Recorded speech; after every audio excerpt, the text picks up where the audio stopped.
하시면 좋겠습니다. 잠시 기도하겠습니다. 사랑의 하나님, 감사합니다.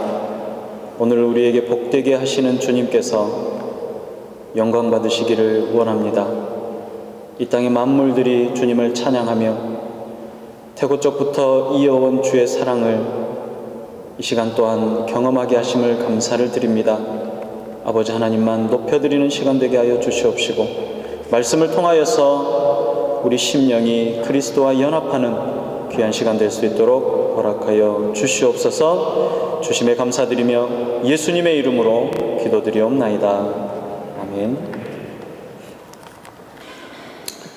시대에 따라서 사람들을 힘들게 하는 여러 가지 문제들이 있습니다. 옛날 한국의 여자분들은 가장 힘든 문제가 아들을 낳는 것이었습니다. 많이 낳아도 아들을 낳지 못하면 아이가 없는 것보다 더 큰 좌절을 겪었습니다. 또 어떤 경우는 아이가 생기지 않는 것입니다. 그들은 아기가 생기지 않는 것이 문제이지 잉태하기만 한다면 낳는 것은 큰 문제가 아니라고 생각들을 했습니다. 요즘은 불임의 원인이 무엇인지 찾아볼 수도 있고 치료할 수도 있습니다. 그러나 옛날에는 어디에 문제가 있는지, 앞으로 아이를 낳을 수 있는지, 아이가 생길 수 있는 확률은 있는지 알 길이 없었습니다. 그래서 언제 들어설지도 모르는, 어쩌면 영영 들어서지 않을지도 모르는 아기를 무작정 기다려야 하는 고통이 있었습니다. 그래서 사람들이 산에 가서 알 수 없는 그 어떤 신들에게 간절함을 담고 빌기도 하고, 또 돌에 가루라도 빻아서 먹으면 나을 것 같은 생각에 돌을 갈아서 먹기도 했다라는 것입니다. 그래도 안 들어서는 아기를 어떻게 합니까? 어떻게 할 수가 없습니다. 요즘 우리 청년들의 고민이 어떤 고민일까요? 요즘 청년들에게 가장 힘든 문제는 어쩌면 결혼일 수도 있습니다. 결혼할 의사도 있고 결혼할 능력도 있습니다.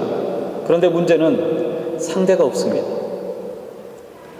나이는 자꾸 들어가는데 사람이 없다는 것입니다. 그래서 명절이 두렵고 친척 어른들을 만나는 것이 여간 어렵고 힘든 일이 아닙니다. 그때 다가오는 불안감과 좌절은 본인이 아니고서는 도저히 알 수가 없겠죠. 오늘 본문을 보면 우리가 신앙의 모델로 삼고 있는 믿음의 조상 아브라함이 바로 이와 비슷한 문제로 아주 큰 곤경에 처해 있는 모습을 봅니다. 그 당시 가장 큰 고통은 자식이 없는 사람이 그대로 늙어지는 것입니다. 아무리 믿음 좋은 아브라함이라도 자식이 없는 이 고통은 극복하기 어려웠습니다. 하나님 어려운 일들을 통해서 우리의 믿음을 달아보십니다. 믿음을 달아보신다고 해서 하나님께서 우리를 믿지 못하시는 것이 아니라 우리 안에 있는 믿음이 과연 어느 정도인지 우리 스스로 확인해 볼 수 있는 기회를 주시는 것입니다. 바로 우리가 힘들어하는 바로 그 문제를 통해서 말입니다. 하나님께서 아브라함과 사레가 가나안 땅에 온 지 10년이 될 때까지도 자식을 주지 않으셨습니다. 이 10년은 어쩌면 아브라함과 사레가 정한 데드라인이었을 것입니다. 아마도 그들은 10년이면 무슨 일이 일어나도 일어나겠지라고 생각했던 것입니다. 그런데 그 10년이 지금 넘어가고 있습니다. 그때 하나님의 말씀에 그들의 신뢰가 점점점 약해지기 시작했습니다. 여기서 우리는 하나님의 생각과 인간의 생각이 얼마나 다른지를 비교해 볼 수 있습니다. 하나님께서는 인간의 기력이 모두 쇠하고 어느 것 하나 기대해보거나 의지할 수 없을 때, 그때 비로소 내가 여호와 하나님이다 라고 하고 싶으셨습니다. 그런데 이 부부의 생각은 어떻습니까? 점점 더 초조해져 갑니다. 기력이 쇠해가고 몸이 늙어갈수록 이 부부는 더 최체해지고 더 힘들어져 갑니다. 하나님에 대한 믿음이 바닥을 드러내기 시작한 것입니다. 사레는 마음속으로 이렇게 생각하고 결론을 내린 것 같습니다. 하나님께서 아브라함을 통해서 아들을 주신다고 했지 나 사레를 통해서 주신다고 하지 않았잖아. 첩을 통해서 준다는 말인데 미련하게 지금까지 아무 일도 하고 있지 않았던 건 아닌가? 지금이라도 무슨 수를 써봐야겠다라고 생각한 겁니다. 그러나 하나님의 생각은 달랐습니다. 나는 창조자요 질서의 하나님입니다. 만물을 창조하고 조성하시고 운행하는 하나님이다라는 것입니다. 아무리 하나님을 믿고 기다려도 소식이 없을 때 머리를 쳐드는 것은 인간적인 방법과 수단입니다. 10년 동안 기다려도 아무 소식이 없을 때 사례는 자기의 젊은 여종을 남편에게 첩으로 주어서라도 아들을 얻으려고 했습니다. 이런 방식은 지금은 도덕적으로 비난을 받을 수 있는 방식이지만 그 당시만 해도 아무런 문제가 되지 않는 많은 사람들이 같은 방법으로 삶을 살았던 일반적인 방법 가운데 하나였습니다. 이 세상에 살면서 사회의 일반적인 관습과 또 사회가 말하는 통속적인 것들을 전적으로 무시할 수 없습니다. 그리고 인간적인 방법을 사용해서 안 된다고 하지만 실제로 인간적인 방법이 유익할 때도 얼마나 많습니까? 만약 인간적인 모든 요소를 없앤다고 한다면 어쩌면 우리는 학교도 다니지 말아야 할 수도 있습니다. 전화나 텔레비전도 쓰지 말아야 하고 컴퓨터도 사용하면 안 됩니다. 병원에 가지도 말아야 합니다. 아이가 아파도 무조건 기도만 받아서 병을 낫게 해야 하는 거죠. 하지만 이미 이 세상에 살고 있는 많은 사람들이, 모든 사람들이 일반적인 관습이나 방법들을 사용하면서 살아가고 있습니다. 또 이 또한 하나님께서 우리에게 주신 사회를 구성하는 중요한 요소이기도 합니다. 그러나 어떤 부분에서는 하나님께서 세상적인 방법의 도입을 완강하게 거부하시는 경우가 있습니다. 그것은 바로 하나님의 구원에 관련된 부분입니다. 구원은 인간이 이루는 것이 아닙니다. 하나님은 구원에 관련된 모든 부분에 성령의 기름을 바르셔서 인간들이, 아니 사탄이 전혀 침범할 수 없도록 만드셨습니다. 아브라함이 아들을 낳는 것은 하나님의 구원을 이루는 가장 중요한 방법입니다. 그래서 하나님은 아브라함이 아들을 낳는 이 부분에 기름을 부으셔서 절대로 인간적인 방법으로 아들을 갖지 못하게 하셨던 것입니다.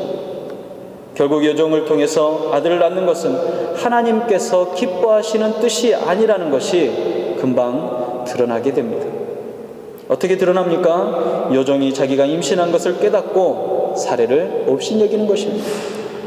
4절에 이렇게 얘기합니다. 아브라함이 하갈과 동침하였더니 하갈의 임신함에 그가 자기의 임신함을 알고 그의 여주인을 멸시한지라 그랬어요. 하나님이 기뻐하시는 일이었다면 이런 일은 일어나지 않았을 것입니다. 사례가 얼마나 존귀한 여인입니까? 사례가 구약 성경에 나오는 여인들 중에 가장 존귀한 여인입니다. 그런데 이 사례가 비천한 여종에게 경멸받고 무시당하는 일이 일어난 것입니다.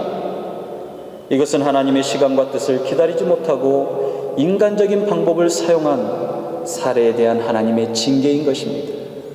하나님이 하갈의 마음속에 여주인을 두려워하는 마음을 제하시니까 여종인 하갈은 마치 자기가 여주인인 것처럼 생각하게 되었습니다. 그때부터 사례를 멸시한 것입니다. 5절을 보십시오. 내가 받는 모욕은 당신이 받아야 옳도다. 내가 나의 여종을 당신에게 품에 두었거늘 그가 자기의 임신함을 알고 나를 멸시하니 당신과 나 사이에 하나님께서 판단하시기를 원하노라. 사례가 정상적인 상태에서 이런 말을 한 것이 아닙니다. 사례에 비해서 이런 말이 나왔다는 것은 사례가 지금 제정신이 아니라는 이야기입니다. 너무나도 흥분해 있고 너무나도 영적으로 고갈되어 있어서 자신이 지금 무슨 말을 하는지 모르는 채 마구 쏟아내는 것입니다. 사례는 이런 말을 하는 여자가 아닙니다. 평소에 사례는 어떤 사람입니까? 남편을 부를 때도 당신, 자기 이렇게 부르지 않았습니다. 혹은 오빠라고 하지도 않았습니다. 사례는 남편을 부를 때마다 주님, 나의 주인이여 라고 불렀던 여자입니다. 사례는 정절과 절제로 자신을 단정하게 했던 아주 존귀한 부인이었습니다. 그러나 한번 마음의 평화를 잃어버리고 영적인 심령이 갈급해지고 고갈되어지니까 속에 분노가 차기 시작했습니다. 자기가 생각하지도 않았던 무서운 말이 막 튀어나오게 된 것입니다. 이제는 주님이라고 부르지 않습니다. 뭐라고 합니까? 당신, 그리고 말합니다. 당신과 나 사이에. 하나님께서 아브라함의 집에 성령을 거두고 계십니다. 하나님의 성령이 충만했을 때는 감히 여종이 사례 같은 존귀한 여자에게 어떻게 멸시를 당할 수 있겠습니까? 또 사례가 아브라함을 이런 식으로 몰아세울 수 없습니다. 그러나 하나님이 아브라함의 가정에 성령을 거두시니까 여종은 사례를 멸시하고 사례는 말할 수 없는 분노로 남편을 공격합니다. 당신과 나 사이에 여호와께서 판단하시기를 원합니다. 사례가 인간적인 방법을 사용했을 때 하나님의 나라의 질서는 이렇게 여지없이 파괴되고 있습니다. 그리고 사례 자신은 남편도 잃고 종도 잃고 자기 속에 있는 아름다운 자화상도 잃어버리고 있습니다. 모든 것이 엉망이 되어버렸습니다. 그 이유가 무엇입니까? 물론 사례가 하나님의 말씀을 끝까지 믿지 못한 데 있습니다. 그러나 더 중요한 이유는 하나님께서 사례를 사랑하신다는 것입니다. 하나님께서 사례를 사랑치 않으셨다면 이런 일은 일어나지 않았을 것입니다. 하나님이 정말 사례를 사랑하셨기 때문에 이런 상황을 주셔서 다시금 인간적인 방법을 쓰지 않고 오직 하나님의 말씀만을 붙들게 하시는 것입니다. 하나님께서 사례를 보통 여자로 생각하셨더라면 이런 일은 그 당시 사회 통념상 얼마든지 일어날 수 있는 일입니다. 허용되는 일이라는 것입니다. 그러나 하나님은 사례 자신이 생각하는 것보다 더욱더 그를 존귀하게 생각하셨기 때문에 사례의 그 인간적인 방법을 축복하지 아니하시고 오히려 더 어렵게 만드시고 속상하게 하시며 모든 것을 잃게 하심으로 결국 하나님의 말씀을 다시 붙들게 하시는 것입니다. 다른 사람들에게는 다 괜찮은 인간적인 방법이 왜 나에게는 통하지 않을까? 여러분 그런 생각한 적이 없습니까? 그것은 하나님께서 나를 특별하게 사랑하고 계신다는 의지를 보여주시는 것입니다. 남들은 대충 컨닝해도 되는데 나는 꼭 들킵니다. 남들은 이중장부를 만들어 더 많은 부를 축적하는데 나는 되지 않습니다. 남들은 사회 통념상 다 하는 일인데 내가 그 일을 했더니 성령이 떠나시는 바람에 애도 가출하고 부인은 삿대질을 합니다. 그럴 때 하나님이 나를 미워해서 그렇다라고 생각하지 마시기 바랍니다. 하나님은 정말 나를 특별히 사랑하시기 때문에 그렇게 하신 것입니다. 사례처럼 저와 여러분들을 존귀케 여기시는 것입니다. 다른 사람은 이 방법이 다 통할지라도 넌 안 돼. 난 내게 특별한 계획이 있고 특별한 의지가 있어서 그렇게 할 수 없는 거야 라고 하나님께서는 말씀하시는 겁니다. 하나님이 특별한 의지를 가지고 계신 부분에서 내가 순종하지 않으면 마음의 평화가 사라지고 분노가 솟아납니다. 사례 같은 경우에는 남편에 대한 불신이 생겼습니다. 믿는 사람에게서 성령을 거두어 가실 때 안 믿는 사람보다 훨씬 더 불안하고 고통스럽습니다. 그럴 땐 무조건 하나님께서 원하시는 자리가 어딘지를 생각하고 그 앞으로 나아와야 됩니다. 성령이 떠나도 괜찮아. 이를 악물고 나는 버틸 거야 라고 고집을 부리고 나면 결국 비바람에 부러지는 나무와도 같은 인생이 되는 것입니다. 극단적인 판단을 하게 되고 나중엔 돌이킬 수 없는 실수를 하게 됩니다. 사람은 누구나 마찬가지입니다.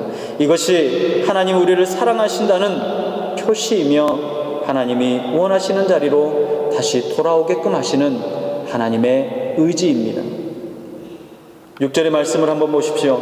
당신의 여종은 당신의 수중에 있으니 당신의 눈에 좋은 대로 그에게 행하라 말합니다. 남자들은 참 어떤 면에 있어서 여자들보다 더 약하고 비겁합니다. 아브라함은 가정의 리더십을 포기했습니다. 아브라함은 이 가정의 지도자로서 결코 지도력을 포기해서는 안 되는 사람입니다. 포기는 문제 해결이 아닙니다. 포기의 결과를 한번 보십시오. 부인 사례는 종 하갈을 학대하고 하갈은 임신한 채로 도망쳐 버렸습니다. 집안이, 집구석이 엉망진창이 되어버린 것입니다. 하갈의 도망이 무슨 의미를 갖고 있습니까? 집에 있는 종도 아브라함의 지도력을 따르지 않겠다라는 것입니다. 인정하지 않는 것입니다. 여종마저도 말씀과 질서를 무시하고 있습니다.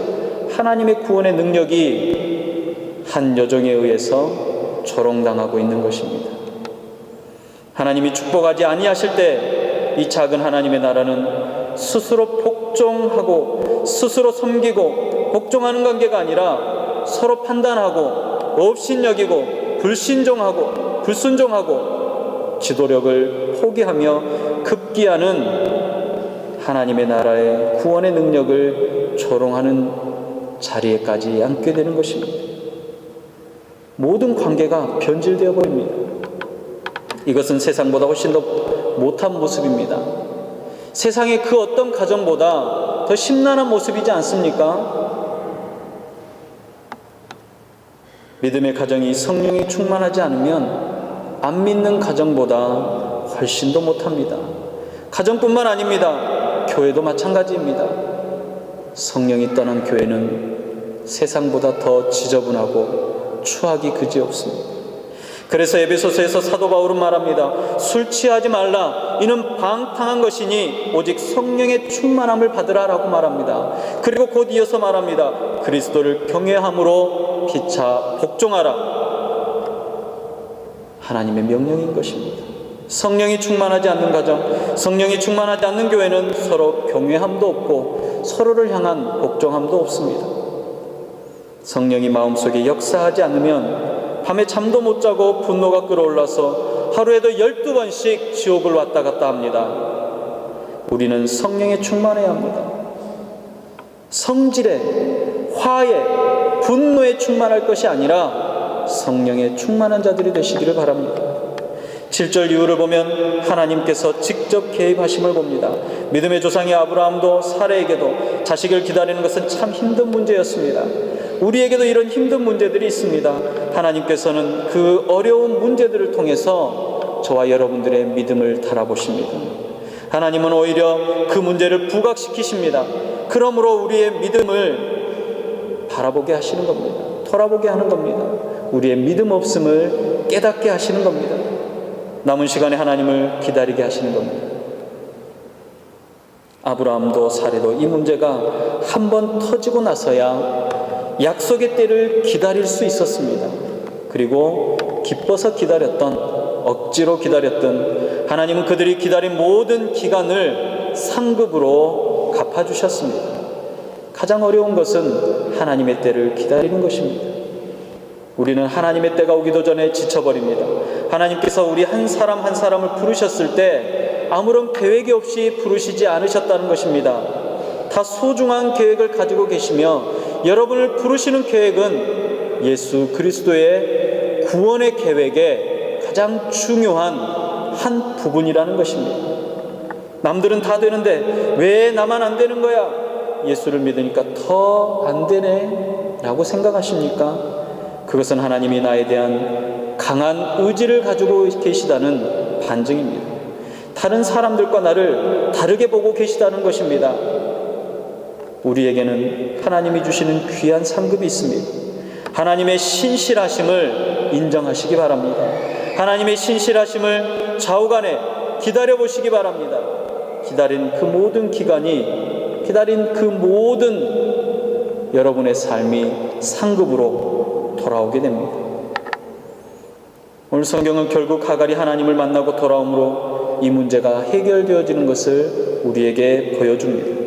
하나님의 나라는 우리가 성령으로 충만해서 서로 존중하고 복종할 때 이루어지는 것입니다. 남편은 아내를 존중해야 합니다. 그리고 아내는 남편에게 복종해야 합니다. 자식은 부모를 공경하며 어른들도 자녀들에게 또는 며느리나 사위나 아들이나 딸에게 원치 않는 것을 강요할 수 없습니다. 부모는 자식에게 오히려 겸손해야 합니다. 자식도 부모에게 겸손함으로 나아가야 합니다. 오늘 본문을 통해서 몇 가지 우리가 알아야 할 것들이 있습니다. 첫째는 믿음이 좋은 아브라함에게도 극복할 수 없는 힘든 문제가 왔다는 것입니다. 믿음이 좋아도 어려운 일은 어려운 일입니다. 남들은 믿음으로 이겨내세요라고 쉽게 말할 수 있지만 정작 본인은 생명이 끊어질 것 같은 어려움일 수도 있습니다. 아무리 믿음이 좋은 사람이라고 할지라도 어려움은 옵니다. 그리고 아브라함이 이 문제를 믿음으로 이겨내지 못하고 인간적인 방법을 의지했을 때 문제가 훨씬 더 복잡해지고 더 큰 고통을 겪게 됐다는 것을 우리가 알 수 있습니다. 다른 사람에게는 이런 인간적인 방법이 아주 쉽고 또 잘 되어질 수 있습니다. 다른 사람에게는 잘 되는 방법이 아브라함에게는 통하지 않는다는 것이 어쩌면 더 큰 문제일 수 있습니다. 하나님은 당신의 백성들이 끝까지 하나님을 기다리지 못하고 인간적인 방법을 사용하는 것을 기뻐하지 않으십니다. 그래서 다른 사람들에게는 다 통하는 방법이고 그 시대에는 아무런 꺼리낄 것이 없는 방법이라고 할지라도 하나님의 백성이 사용할 때는 실패하게 하십니다. 그렇게 하심으로 나에 대한 하나님의 특별한 계획이 있다는 의지를 보여주시는 것입니다. 그러므로 남들은 다 되는데 나에게는 안 될 때 하나님의 뜻이 어디 있는지 그 뜻을 기억하고 나를 향한 하나님의 뜻이 어느 곳에 있는지를 다시 한번 돌이켜볼 수 있어야 합니다. 그리고 마지막으로 우리가 이런 어려움을 통해서 실수하고 시행착오를 한다 해도 하나님은 하나님께서 원하시는 대로 우리를 선하고 아름다운 모습으로 끌고 가신다는 것입니다. 내가 원하든지 원치 않든지 하나님은 하나님께서 기뻐하시는 구원으로 우리를 인도하실 것입니다. 나에게 기다릴 마음이 있든지 없든지 기다리고 계시는 것입니다. 그리고 마치 내가 기다리고 싶어서 기다린 것처럼 그 모든 것을 나에게 상으로 주신다는 것입니다.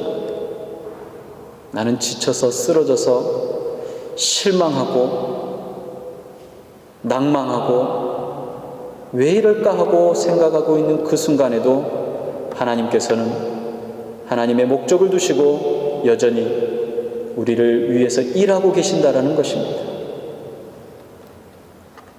야고보서 말씀을 읽고 말씀을 마치겠습니다. 야고보서 1장 2절부터 이렇게 말합니다. 내 형제들아, 너희가 여러 가지 시험을 만나거든 온전히 기뻐하라. 이는 너희 믿음의 시련이 인내를 만들어내는 줄을 너희가 알미라. 인내를 온전히 이루라. 이는 너희로 온전하고 구비하여 조금도 부족함이 없게 하려 함이라. 하나님의 뜻을 쫓으시는 여러분들의 인생이 되시기를 주님의 이름으로 축복합니다. 기도하겠습니다. 사랑의 주님, 감사합니다. 믿음이 아무리 좋은 사람이라고 할지라도 이 땅에 사는 동안은 시련이 오며 고통이 오고 괴로운 일들이 오며 시험거리들이 오는 것을 깨닫게 하여 주시옵소서. 왜 나는 안 됩니까? 라고 울부짖기 전에 하나님을 향한 나의 마음이 하나님께서 내게 원하시는 뜻들을 발견할 수 있도록 허락하여 주시옵시고, 주의 뜻을 분별할 수 있는 분별력과 지혜와 명철함을 더하여 주시옵소서. 그러므로 하나님의 구원하심이, 하나님의 역사하심이 나를 통해서, 우리를 통해서, 선한 목자 교회를 통해서 이루어지는 것들을 묵도할 수 있도록 허락하여 주시옵소서. 복되게 하시는 우리 구주 예수님의 이름으로 감사하며 기도드리옵나이다. 아멘.